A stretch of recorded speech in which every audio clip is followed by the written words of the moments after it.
1 minute ago, 50 Cent named names. He had proof. He just broke hip-hop's biggest secret. Viewer discretion advised. The following is a dramatized reconstruction based on reported testimony, alleged events, and public commentary. This narrative is intended for educational and entertainment purposes. Before the courtroom filled, the buzz in the hallways was electric.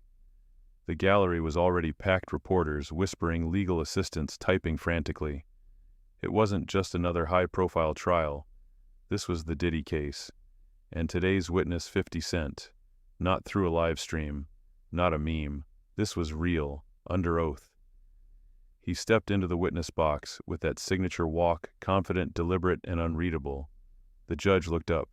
The jury leaned forward. Even Diddy didn't lift his eyes at first, but everyone could feel it. The energy in the room shifted. For years, Curtis 50 Cent Jackson had danced on the edge of controversy. He cracked jokes, posted memes, said things others were too scared to whisper. People brushed him off. That's just 50 being 50, they said, until now. State your name for the record, the prosecutor asked. Curtis James Jackson III, he replied. No smirk, just steel. The prosecution wasted no time.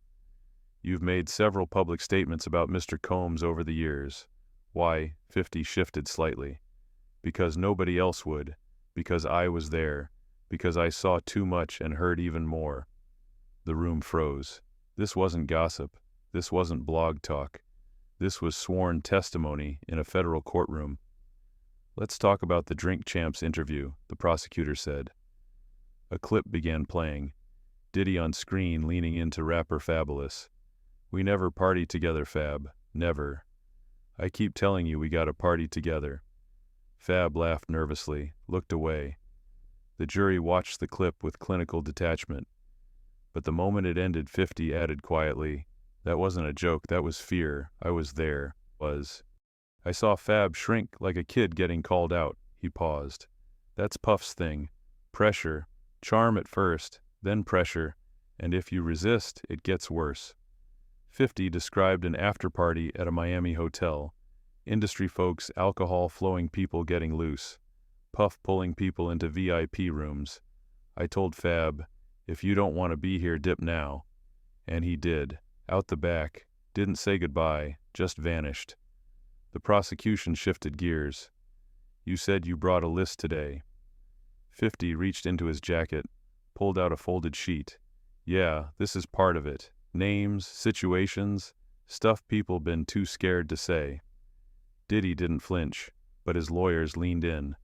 Let's start with the most unexpected one, the prosecutor said. 50 sighed. Justin Bieber. A ripple went through the courtroom. Yeah, 50 continued. People still see him as that bowl-cut kid, but back then when Puff had him around, it felt wrong, real wrong. He described a clip. Diddy on video saying, I don't got custody of him, but he's mine for 48 hours. Smiling, laughing, but 50's tone was grave. That's not mentorship, he said. Ain't nobody mentoring at 2 a.m. in Miami, and that boy was 15. Did you witness anything inappropriate? The prosecutor asked. 50 shook his head. Not directly, but people in his circle told me. Things he was shown, stuff he saw, stuff that changed him. He paused. Ever wonder why Bieber cut ties, why he never speaks Diddy's name? That ain't coincidence, murmurs in the gallery. One juror covered her mouth. Let's talk about YK Osiris, the prosecutor continued. 50 nodded. Young talent, one hit. Then Puff came around. Next thing, Osiris is flying. Private living large, but spiraling. I told people, Puff don't take you to Jamaica for nothing. He mentioned the Instagram meltdown. Osiris crying, saying nobody helps. That's what it looks like when someone's been used and tossed. 50 added, it's always the same. The Puff finds them young, promises the world, then pulls the strings. The judge cleared her throat. Please stick to what you personally saw or were told by direct sources. 50 nodded. Yes, Your Honor. I was warned too. Don't party after the party. Don't take gifts.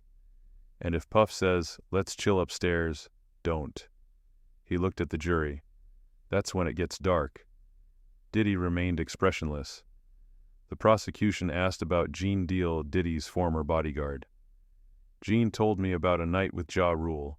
Puff bought half the adult store, took Ja upstairs, told Gene to guard the door. Ja came out head poked out, said, "Yo, you might not want to come in here." A gasp escaped from the gallery. The judge tapped her gavel lightly. "We're here to establish patterns," the prosecutor said. "Would you say that was part of a larger one?" 50 didn't blink. "Absolutely." He looked right at the jury. "This ain't about what grown men do behind closed doors. It's about control, about coercion, about what one man does with power when nobody's watching." The courtroom was silent. He glanced at Diddy. "I told younger artists, don't go to those parties. If you do, keep your phone, stay with your crew, and never drink anything you didn't pour yourself." The prosecutor asked, "Did anyone listen?" 50 gave a sad smile. "Some did, some didn't. The ones who didn't, they don't talk much anymore, not because they forgot, but because they're scared." "Scared of who?" 50 didn't hesitate. Puff, his lawyers, his money. The judge called a recess. As 50 stepped down, he looked straight ahead. Not at Diddy, not at the gallery, straight ahead. Outside cameras waited, but inside that courtroom, something had shifted. Not just because of what 50 said, but how he said it. When court resumed, something had shifted. The kind of shift you don't see but feel. The room was heavier now. Not because of what had been said, but because of what everyone realized hadn't yet been said. 50 Cent walked back to the stand like a man with a purpose. There was no smile, no posturing, just gravity. The prosecutor didn't waste time. "Mr. Jackson, you referenced earlier that your list includes individuals who were present at events, but chose to remain silent. Can we discuss that?" 50 nodded. "Yeah. See, not everyone got caught up in the mess. Some people were smart, they stayed close enough to see it, far enough to avoid it. But even they never said a word. Why? Because silence pays well in this business." He scanned the room. "But it costs even more." "Let's talk about Kevin Hart," the prosecutor said. A murmur passed through the gallery. 50 nodded again, slower this time. "That one stung. Kevin's the funny guy, right? Always the one cracking jokes. But I was at that party. He wasn't laughing. He took a breath. It was a mansion, Malibu. Night before the Oscars. Puff's annual unofficial pre-party. Invitations only. Phones gone at the door. Security like it was the Pentagon. Kevin came with a friend, a producer I knew. They weren't there long. Puff spotted them quick, pulled Kevin aside. Friendly at first. Laughs, hugs, drinks. But the moment they walked out of sight, that vibe changed. You ever see someone reappear and they're suddenly stiff, like they just saw something they shouldn't? He leaned forward. That was Kevin. "Did he say anything to you later, yeah?" "Just said never again." I didn't ask. I didn't have to. The gallery was quiet. Reporters scribbled faster now. The prosecutor flipped a page. Next name on the list, Bo Wow. 50 let out a short breath through his nose. Yeah, that kid had been around the industry since he was basically in diapers. You'd think he'd seen it all. But even Bo got caught off guard. He continued. Puff invited him to a creative retreat in Turks and Caicos. Said it was about vision planning. Bao called me before he left. I told him go for the sun, not the night. The courtroom chuckled lightly. 50 didn't. When he came back, he wasn't himself. Wouldn't say what happened, but his manager told me. Bo got into an argument with Puff on the last night. Something about refusing to stay in the main house. After that, Puff stopped returning his calls. Career shift fast. Like a switch flipped. The prosecutor moved quickly.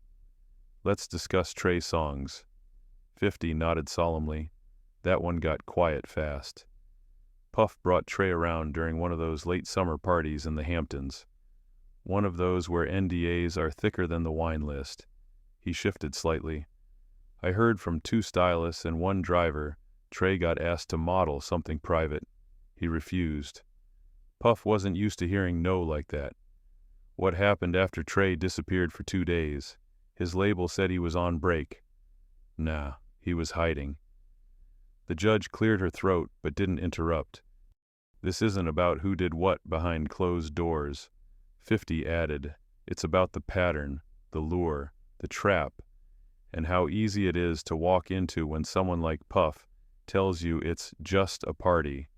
The prosecutor held up the sheet 50 had brought in. This is your list. That's the short version. How many names? Over 20. Maybe more. Depends how many finally speak. And have you reached out to any of them? Some reached out to me. Were they afraid? He paused. No. They were terrified. Silence again. The prosecutor turned the page. Let's talk about the rooms. 50 sat up straighter. Yeah, the rooms. He let that hang. You see, Puff don't throw parties. He throws mazes. You walk in thinking it's music, drinks, celebrities. But there's always a second location. A quieter room. A hallway with guards. A suite upstairs. That's where it shifts. Shifts how you go from music to manipulation. From laughter to silence. And when you come back down, you don't talk. You just exist. The prosecutor looked at the jury. Did you ever see what happened in those rooms? No. But I saw who went in, and I saw who didn't come back the same. Anyone you'd name today, 50 stared at Diddy. Not yet. Some of them are still recovering, some are still under his payroll. But they'll come, one by one. The judge called for a 10-minute recess. 50 stepped down. As he walked past Diddy, he didn't look at him. But the air between them crackled like static.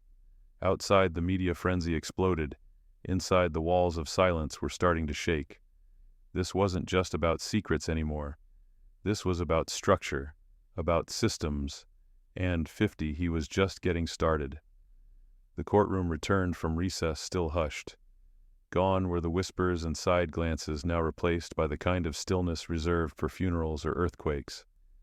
Everyone understood this wasn't a celebrity spat anymore. It was a crack forming in the foundations of an entire empire. 50 Cent took the stand once more. He didn't speak right away. He looked down at his hands, then slowly up at the jury. You know what scares me, he finally said. How easy it is to be erased. The prosecutor didn't interject.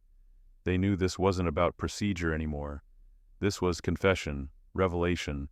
Every name on that list, 50 said, holding up the same folded paper, is someone who either saw something, felt something, or survived something. But nobody talks. You know why? A pause. Because Puff makes sure they don't. He leaned in slightly. There's this myth in the industry, that silence is loyalty, that not speaking is professionalism, but that's not what this is. This is fear. Weaponized fear. The prosecutor returned to the timeline. You mentioned an event in 2017, a Grammy after-party at a penthouse in New York. What happened there? 50 nodded. It was one of those elite invite-only things. No +1s unless Puff approved. I was there. So were 5 other artists, 2 label execs, and a handful of new faces. He exhaled. Halfway through, Puff pulled this new guy aside, just signed, barely legal. Said he wanted to mentor him. Took him into a back room. When he came out, his face was white. Looked like he'd seen a ghost. Wouldn't talk to anyone. Left 20 minutes later. Did you follow up? I tried. He vanished. Off socials. Dropped from the label 6 months later. Story was he wasn't ready for the pressure. But the truth, another pause. He saw something he shouldn't have. The prosecutor nodded slowly. Was this a recurring thing? Every time, every party.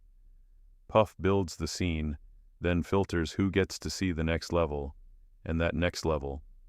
That's where the real game begins. Define real game, control, submission. Puff doesn't just want access, he wants ownership. Mental, emotional, sometimes more. He gets in people's heads, makes them feel like they owe him, like he made them. And when you believe that you'll do anything to keep the light on you. A juror shifted uncomfortable. The prosecutor moved on. Let's discuss a name you added in handwritten ink, Fabulous. Why wasn't he on the printed list? 50 hesitated. Because I wasn't sure if he'd ever want this out. The judge reminded him to stick to first-hand experiences. I was there, 50 said. Drink champs. That weird interaction that wasn't staged. That was Puff trying to flip the vibe live. Fab was caught off guard. You could see it. He laughed, but his eyes fear. He looked down. And after that I pulled Fab aside, told him, you ever feel cornered again, call me. He just nodded, didn't say a word. Did he ever call? Never. But the next party he didn't show. I think he got the message. The prosecutor turned another page. You also named Kid Cootie. What happened there? That one's different, 50 said. Cootie wasn't scared. He was mad. Explain. Puff tried to get in his circle. Invited him to multiple events. Cootie declined. Then one day, Cootie's car exploded outside his home. No one was hurt. Police called it a wiring issue. The gallery gasped. But Cootie's team thought otherwise. Said Puff had been pushing him hard that week. Phone calls, messages. When Cootie blocked him, things escalated. Next day, boom. Was Puff ever formally connected to the explosion? No, but ask anyone in the industry, they'll tell you it didn't feel random. The judge tapped her pen against the bench. Mr. Jackson, please refrain from speculation. Yes, Your Honor. The prosecutor kept going. You noted that Puff's team often confiscated phones at these gatherings. Is that accurate? Standard protocol, 50 replied. Soon as you walk in, they take your phone. Say it's for privacy, but it's not. It's so there's no record, no proof, no trail. What happens if someone refuses, they don't get in? Or worse, they get in, but are handled. Handled how? Intimidated. Watched. Pushed to drink more. Isolated. The prosecutor flipped to the final section. You also mentioned multiple staff members, assistants, drivers, security who witnessed these incidents. Have any agreed to testify? Not yet, but they're watching. They're waiting to see if this moment is real. If speaking now means protection or punishment. The room fell into another silence. Not empty, but full. Full of names, not yet spoken stories, not yet told lives, paused in limbo. 50 broke the silence himself. Look, I didn't come here to burn bridges. I came to break locks. People need to know this ain't just a rumor. It's structure. It's a ritual. And it's protected by power. The prosecutor nodded once more. Thank you. No further questions. The judge recessed for the day. As 50 stepped down again, a young producer in the gallery locked eyes with him. Said nothing, just nodded. Because somewhere out there behind NDAs and locked studio doors, the silence was cracking. Viewer discretion advised. The following contains reconstructed testimony and dramatized accounts from sources within the case. All characters remain presumed innocent unless proven otherwise. The court resumed in the early afternoon. But it wasn't just the jury that looked different, it was the air. Something had been broken in the last session. Silence was no longer a shield, it had become an open wound. The prosecutor adjusted her glasses, then walked toward 50 Cent. Her voice was steady. Mr. Jackson, in your previous testimony you mentioned there were artists on your list who weren't necessarily victims but facilitators. Would you care to elaborate? 50 nodded, eyes fixed on the table before him.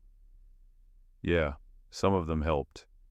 Some stayed close just long enough to benefit trips, features, favors, placements. They saw it, they laughed it off, and then they took the check. Can you name anyone A beat past? Mario Winans, he said quietly. Gasps. 50 didn't flinch. He wasn't a bad dude. He just looked the other way too many times. Studio nights that turned into something else. He'd be playing piano while the door closed behind people that didn't want to be there. And you believe he knew? 50 shrugged. If you've been around Puff long enough, you know. Anyone else? DJ Stevie J, part of the Miami crew. He used to run those after parties, the ones where the lights never came on. I told him once, "Yo, you're playing the soundtrack to something you don't want to see." He laughed, but his eyes didn't. The courtroom was still. But like I said, not everybody was involved. Some were just used, like pawns. "Let's go back to the night in Atlanta," the prosecutor said. 50 exhaled slowly. "Oh yeah, that one." He leaned forward. It was the BET weekend. Puff rented out the top floor of the W Hotel. Invite only, no cameras. That's how he liked it. YK Osiris was there. Yeah, he showed up late, young kid, nervous. Dressed too sharp, like he was trying to earn something. Described the atmosphere, loud, drunk, but controlled. Puff liked control. If someone got too lit, they were removed. If someone started recording, they were gone in seconds. And Osiris, he looked out of place. I remember seeing him posted up by the ice bucket like he didn't know where to go. Puff walked up, handed him a drink. Whispered something. Did Osiris look comfortable? No. He looked like he was deciding whether to stay or run. That's how most of them looked the first time. Did anything happen? I left before the suite doors closed, but I know what that night did to him. 3 weeks later, he was crying on Instagram Live, saying nobody understood him, that this industry was fake, that he felt alone. The jury looked away like the truth had suddenly become too bright. The prosecutor flipped to a new sheet. What about the assistants? 50 laughed bitterly. The assistants always know everything. They carry the guilt in silence, he continued. There was one, Tina, not her real name. She worked for Bad Boy for years, used to whisper, "Don't go upstairs," when nobody was looking. I tried to get her to speak. She said, "I got a kid now." You're saying fear runs deeper than money. No, 50 said. I'm saying they're the same thing. The gallery didn't move. What about the incident involving Justin Bieber? 50's tone changed. That's the one that still messes with me. Why? Because the kid was young, too young, and Puff had him everywhere. Award shows, parties, hotel rooms, saying, "He's with me," always grinning. Was there a specific event you witnessed? Yeah, there was a clip online, you might have seen it. Puff saying, "I got Justin for the next 48 hours. That was real. I was there. What did you see? I saw handlers laughing. I saw cameras off. I saw Justin looking around like he was trapped in a world he didn't understand. Did you try to intervene? I wasn't close enough. And back then, speaking up meant exile. Exile, yeah. Cut deals, cut funding, cut friendships. Puff ran a kingdom, and exile was death to your career." The prosecutor nodded quietly, acknowledging what so many in the room already knew: power protects itself. "Let's talk about Flavor Camp." 50 shifted. "That wasn't a camp, that was a funnel. A funnel. Yeah, take a bunch of young talent. Dress it up like mentorship, isolate them. Build the fantasy, then flip it. Did you attend once? Left after 2 hours. Why? Because it didn't feel like guidance, it felt like grooming." The jury was stunned. Anyone else ever say the same? I heard it from multiple people. They'd say, "He flew me out for creative development." Then they'd come back, changed, describe the change. They got quiet. The courtroom was silent again. The kind of silence that didn't need permission. "Mr. Jackson, what do you say to those who claim this is all speculation?" "I say I wish it was." He paused. "I say I wish I was wrong, but I'm not, and y'all know it." Diddy still hadn't looked up. The judge called for recess, but nobody moved. Because this wasn't just about what 50 had said. It was about who might speak next, and what silence had cost them. Viewer discretion advised. This segment contains dramatized reconstructions based on courtroom testimony and public reporting. Some content may be disturbing. When the session resumed, the room had changed. Less spectacle, more gravity. Jurors looked older, attorneys more alert. Even the press had stopped whispering. because now it wasn't just about names. It was about structure. 50 Cent took the stand again, his voice once forceful, now cut with fatigue. But he didn't back down. "You said something yesterday," the prosecutor began, "that Puff doesn't throw parties, he throws mazes. Can you expand?" 50 nodded. "It's never about what you're invited to. It's about what you're let into." "Explain." "You get invited to a celebration, a BET after-party, an album launch. But once you're inside, the space changes. People disappear behind curtains. Security blocks certain hallways. Music gets quieter in some rooms. That's when the real party starts." Who was usually invited to these real parties? Young artists. Up-and-comers. People trying to impress. People who don't know better yet. And what would Puff do? He'd isolate. Take someone aside, say, "Let's talk business upstairs," or "I got something to show you." The courtroom was still. "Did you ever see someone change after one of those nights?" "Yeah," 50 said. "Plenty. Give us an example." "Roddy Ricch. First time I saw him at one of Puff's events, he was sharp, eager. The next time quieter, edgier. Wouldn't make eye contact. Looked like someone who'd seen too much too fast." "Did he say anything to you?" "No. But one of his people pulled me aside. Said Puff flew him out, put him in a suite, had meetings that didn't feel like meetings. Do you believe something inappropriate happened? I believe he didn't fly home the same person."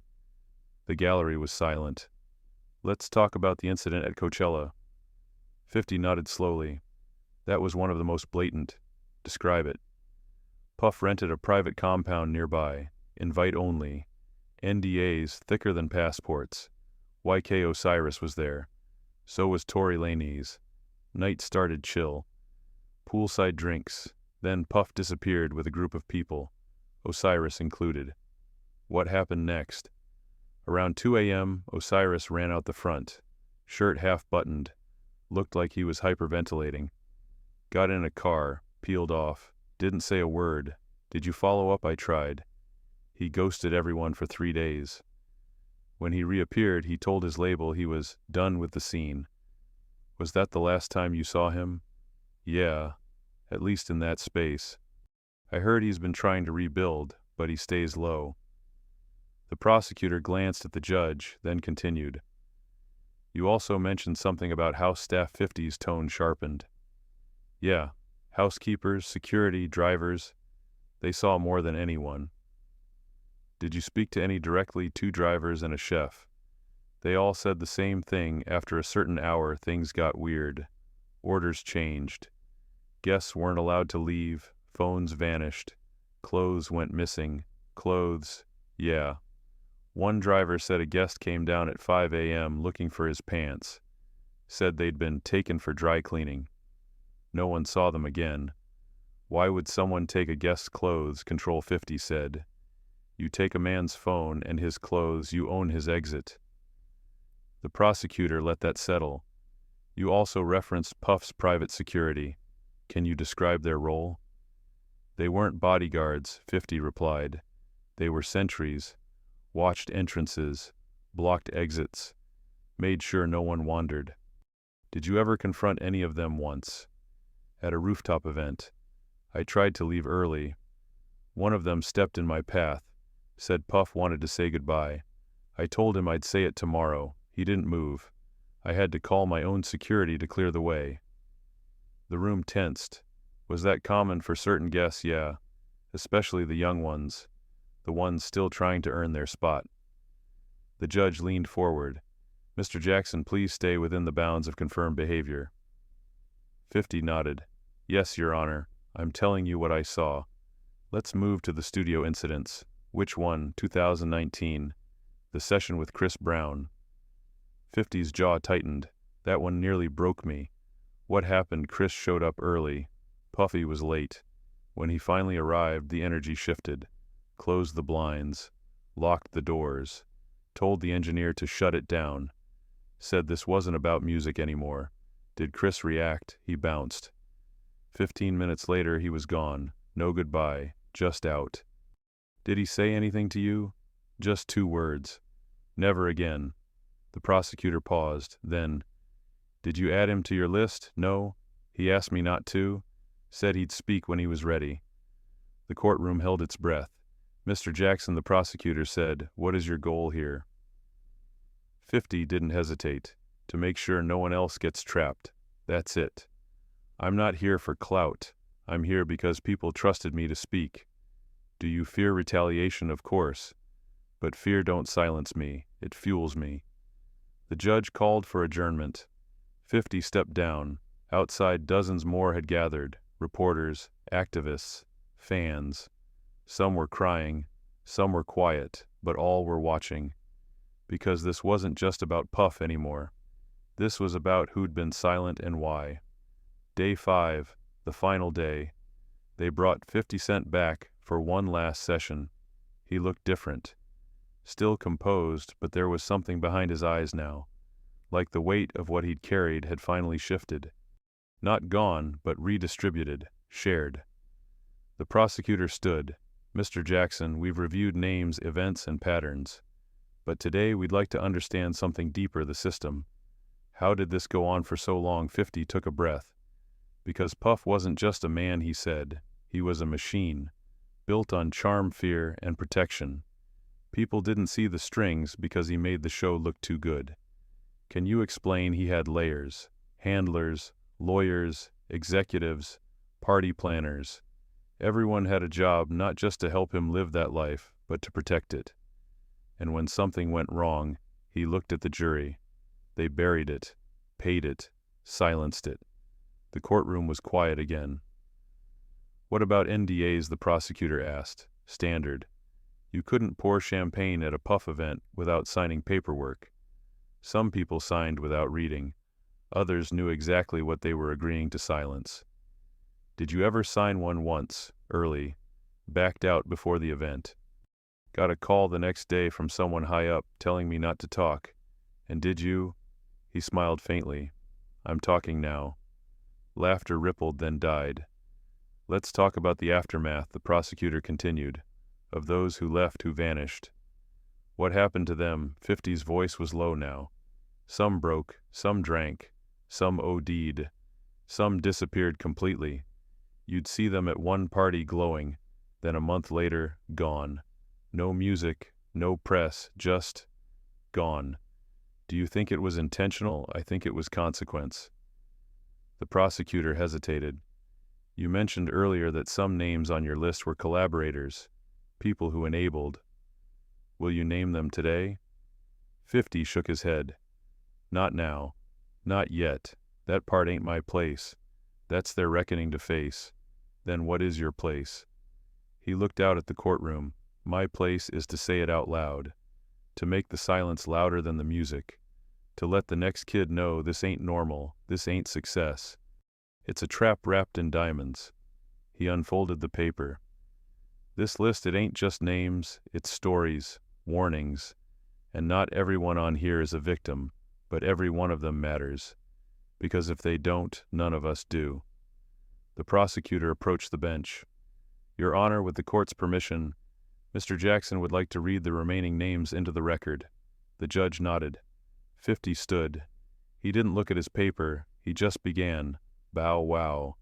Trey Songz, Justin Bieber, Kevin Hart, YK Osiris, Fabulous, Gene Deal, Kid Cudi, Chris Brown, Roddy Ricch, Tory Lanez.